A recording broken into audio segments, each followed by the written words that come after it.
এশিয়ার সেরা ক্রিকেট দল কখনোই হতে পারেনি বাংলাদেশের পুরুষ ক্রিকেটাররা। 2018 সালে সে অর্জন করে বাকিদের বেশ ভালোভাবেই চমকে দিয়েছিল লাল সবুজ নারী ক্রিকেট দল। সেই শিরোপা পুনরুদ্ধারের লক্ষ্য টাইগ্রেসদের এবারের এশিয়া কাপে। 20 জুলাই থেকে শুরু হচ্ছে এবারে এশিয়া কাপ, ভেন্যু শ্রীলঙ্কা। যাওয়ার আগে দলীয় ফটো সেশনে অংশ নেয় টাইগ্রেসরা। দলীয় পারফরমেন্স নিয়ে সন্তুষ্ট নন অধিনায়ক নিগার সুলতানা জ্যোতি, কারণ 2022 এশিয়া কাপে সিলেটে বাংলাদেশ বাদ পড়েছিল গ্রুপ পর্বে।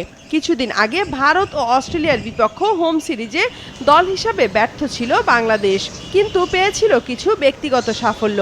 অক্টোবরে ঘরের মাঠে টি-20 বিশ্বকাপ, এবারে এশিয়া কাপ, তার আগে নিজেদের ঝালিয়ে নেয়ার বড় মঞ্চ তাই টাইগ্রেসদের। ফার্স্ট ম্যাচ এগেইনস্ট শ্রীলঙ্কা অনেক বেশি ইম্পর্টেন্ট, সো বেটার স্টার্ট দিয়ে আমরা টুর্নামেন্ট শুরু করতে চাই। ইন্ডিভিজুয়াল খেললে আমরা ম্যাচ জিতবো না, এটা আমি জানি, কারণ আমাদের টিমে এমন একটা টিম যেখানে আমরা কম্বাইনলি পারফর্ম করলে অ্যাজ এ টিম যদি আমরা ইম্প্যাক্ট পারফর্ম করি সেই ক্ষেত্রে কিন্তু ম্যাচ আমরা উইন করি।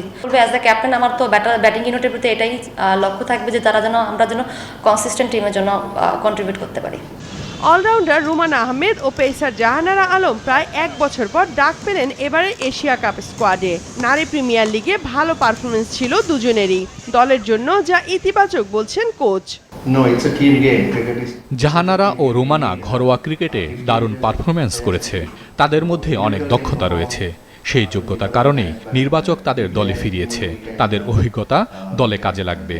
আর ক্রিকেট দলীয় খেলা, টিম হিসেবে ভালো করলে ইতিবাচক ফল আসবে।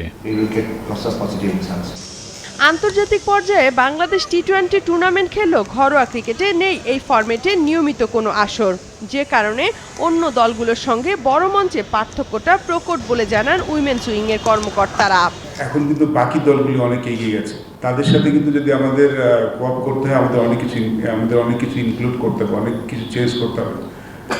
বাকি দলগুলি কিন্তু খুব সিরিয়াস ক্রিকেট খেলে, আপনারা দেখেছেন হয়তো India, Australia, they very fit, very skilful. কিন্তু আমরা কিছু চেয়ে আসলে এখন বোর্ড না করেন, বোর্ড খুবই সিরিয়াস মেয়েদের ক্রিকেট নিয়ে।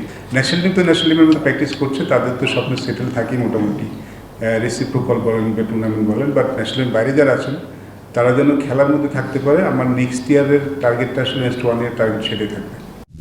20 জুলাই লঙ্কানদের বিপক্ষে ম্যাচ দিয়ে শুরু হবে বাংলাদেশের এশিয়া কাপ। টাইগ্রেসদের বাকি 2 গ্রুপ প্রতিপক্ষ থাইল্যান্ড ও মালয়েশিয়া।